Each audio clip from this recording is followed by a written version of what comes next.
Ćao, ovo je novi Neon City, a mi u gostima imamo poznati škotski punk band polloi. So guys, you've been on a scene for a long time now, and what's your opinion or a standpoint to all the past years you've been through? I think our basic ideas are still the same as they've always been, which is about doing alternative music with alternative politics, hopefully good politics, in an alternative situation. By that we mean not taking part in the music business, which we mostly see as being about making money for record labels and promoters and so on. That's why we're playing a place like this tonight, where it's organised by friends of ours. There's no big promoters getting paid money, there's no horrible big marketing or advertising. It's all about the music and the ideas, and not about someone trying to get rich. We've been doing this music for over 20 years now, and we are still completely poor. You know, we do it because we love the music, and we like coming on tour and going to crazy places. I mean, for us, this is a crazy place, you know. And good, I mean that in a good way, you know. It's the first time we've been here, and to be honest, we wouldn't get the chance to visit all these great places and meet strange people if it wasn't for the band. That's what it's not about, you know, making money and selling X thousand units of records. That's boring, you know. If we wanted to make money, we could be accountants or something, you know. Boring.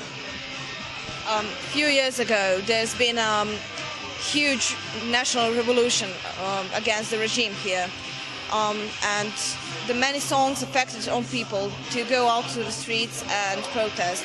So what's your opinion on the power of the songs to make the people go to the streets, so mass action, so we say?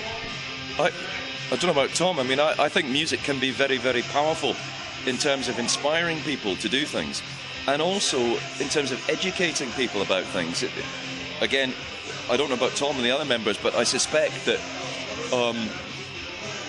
a lot of us had our eyes open to things by listening to political punk music, and lots of this stuff is very inspiring to make you get out and do something.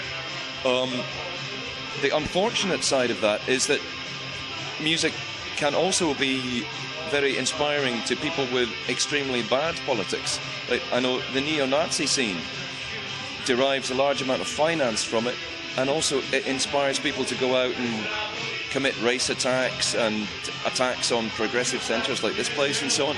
So it's a two-edged sword, but the main point about music being inspiring is, I would say, definitely yes, it can be a very, very positive force. And if music like this has inspired people to go out and protest against injustice, that's a very good thing. We'd wholeheartedly support that. I don't know, Tom, if you have any... Yeah. No, definitely. I agree wholeheartedly. You also fight against neo-fascism. So in which way do you fight, except the music, and in which way do you suggest that people should fight against it? Well, I think one of the first things there's two main points here. The first one would be is that sometimes when you're talking about fascism and fighting fascism, if you say a slogan like "smash fascism," and some people will say to you, but if you use violence, they'll say, if you use violence, then doesn't that make you just as bad as the Nazis? Now, we would completely disagree with that. We would say that, for instance, when the Nazis tried to wipe out the Jews in the Warsaw Ghetto, the Jewish resistance fighters who fought them, to me, they are heroes. There is no way you can compare them with the Nazis, the SS, who tried to kill them. Same here in Serbia. The Serbian partisans who fought against the Nazis, you can't compare them with the Nazi soldiers. It's two totally different things. So that's the first point to make. The second point is that fighting fascism, it's not about, for us to say this, to go and smash the Nazis, it's not some macho thing. I'll just demonstrate. But we're not particularly macho guys, you know.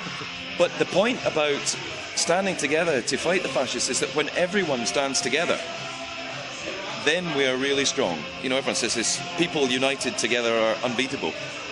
And for people who want to get involved in fighting fascism, but don't see themselves as a street fighter, there are always different things people can do from propaganda.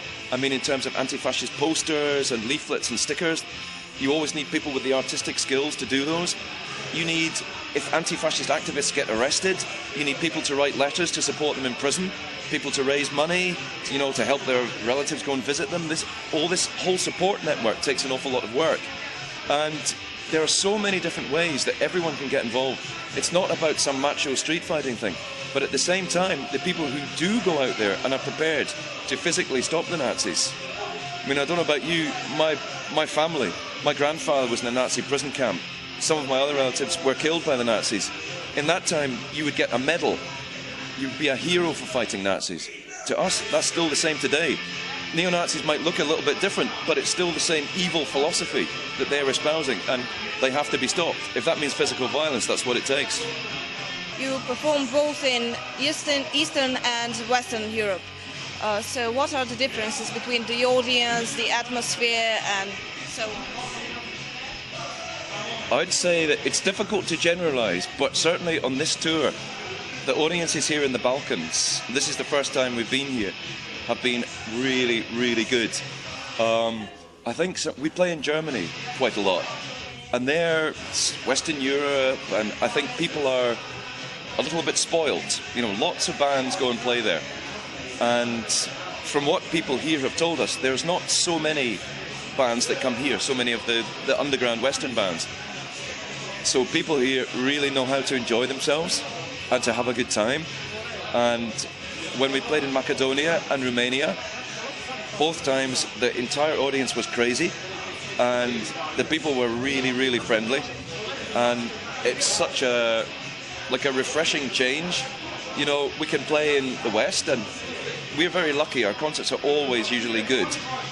But the people here were just going crazy right from the beginning.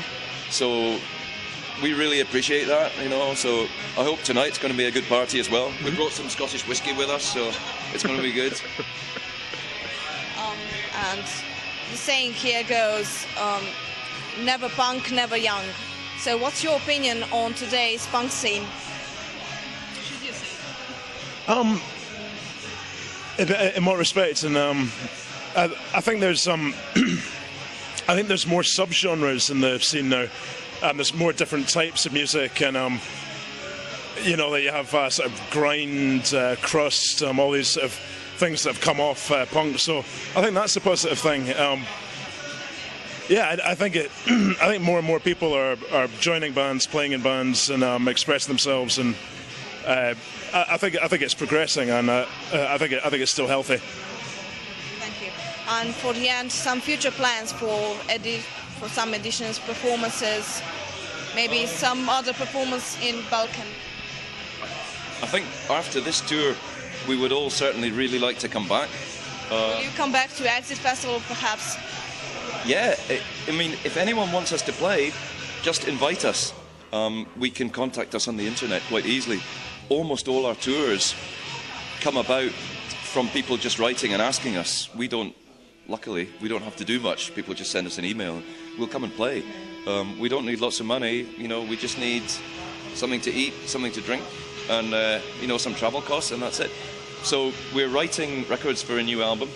It's always good. We always wanted to say stuff like that. Sounds like some rock stars, you know, writing stuff for a new album. But yeah, we just got to keep writing more music and keep touring around. But definitely, after this, we really want to come back and play here again, and we will. It'll be good. So we'll see you next time. Thank you very much, guys.